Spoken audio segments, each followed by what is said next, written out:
chicken soup or bone broth. Now this chicken soup recipe is super duper duper duper delicious and very easy to make. So I'm going to show you how to make that, but it really is the same thing if you're making bone broth, which is so nourishing and so important to have in our diet. So let's take a look at what goes into this. So here is my trusty crock pot. Let's see. All right, here's trusty crock pot. So I'm gonna put in a whole chicken. This is a chicken that I just got and it's already cut up. So I'm not doing any of that tricky part, but it's going in bones, skin, and all. If you are butchering your own chicken, it is good to cut it up into pieces like this. You totally, of course, can do it as a whole chicken, but when it's cut up, the joints are exposed and we get more of those joint nutrients into the bone broth, and that's some of the best stuff that we get from the bone broth. So that's a nice idea. Like, see this? See how we can see some joint there? All right, so we have a whole chicken. We have a top of an onion. Let me tell you, this is not like a hard, fast recipe. This is called whatever you have in the refrigerator. I'm putting some bottoms of parsley. I'm going to use the top when I do the finished product of the soup. I have the remnants of celery, so it's like that inside part of the celery that nobody wants, and the bottom of the celery, and I'm putting in a few baby carrots. So I could also put in, like, if I had carrot tops, if I had tops to beets, if I had broccoli leaves, or broccoli stems, or anything like that. Whatever's in the refrigerator that isn't going to be used for something else, put it in there. It's going to add to nutrients and add to flavor. So I'm going to fill this up with water. I'm going to add about a tablespoon of salt, and I'm also going to add some garlic, some dried garlic, and then it's going to simmer for about at least 4 hours in the crock pot. And that's all the time I have today because of what time it is today and when dinner's happening, etc. But I might put this in here and leave it 24 hours. And the longer it stays in there, the more nutrients we're getting out of the bones, which is the whole idea of a bone broth. Crock pot is on high. I just turned it on so it's not steamy in there or anything yet, but there's everything in there getting ready to heat up and cook together.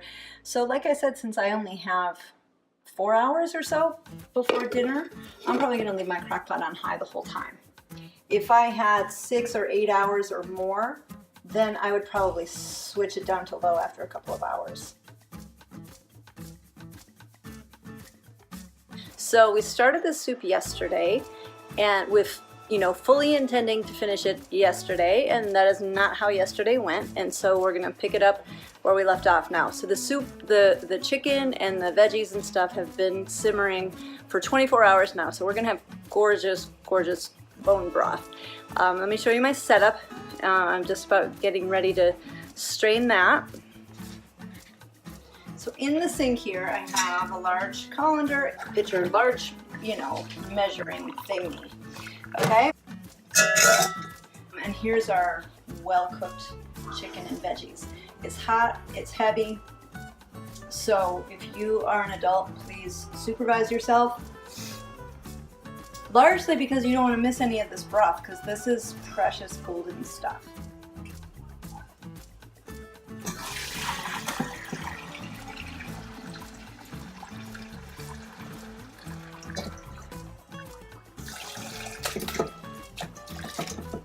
Okay, so now take a look at the colander. Okay, so here's our meat and our veggies, and so I'm just going to set this aside for now and let it cool, because this chicken's going to be a lot easier to work with when it cools off a little bit, and we got to get all those bones out of there. So I'm just going to let it drip here and cool a bit, and then here's our broth. And so if we made this chicken broth without meat on the bone, like say we just had a carcass from a roasted chicken and there wasn't a lot of meat, then this would be our end product right here. And that's all that, then we would just let that cool and, pour it into mason jars and store it. But we're gonna use this to make soup, so I'm gonna set this aside, and while all this is cooling, I'm gonna chop up carrots, onions, celery, and get those olive oil that I have. See the olive oil? Can you see that?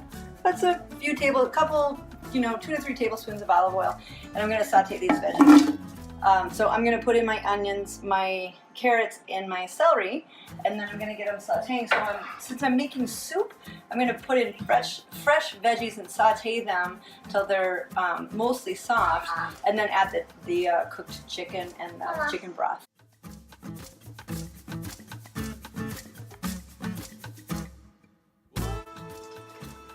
Celery. And how's this cinematography? Ooh, the camera is pushing stuff. Alright. So it's about 8 stalks of celery and 1 medium onion.